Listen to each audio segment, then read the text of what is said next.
ในวันที่26มิถุนายน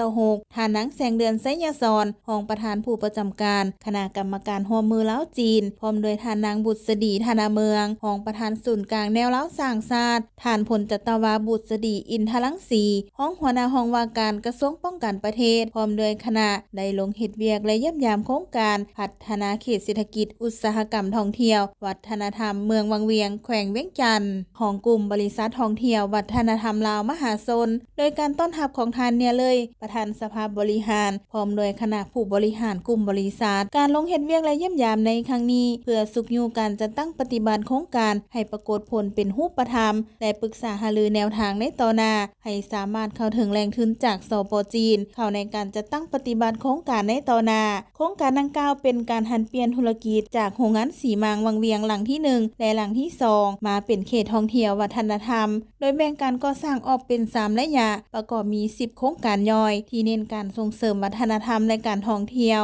ซึ่งคาดหวังอย่างสูงว่าจะกลายเป็นตัวแบบของความสำเร็จในการร่วมทุนลาวจีนในยุคใหม่ทั้งเป็นการพันขยายการร่วมมือลาวจีนสามารถจะตั้งปฏิบัติตัวจริงอย่างเป็นรูปธรรม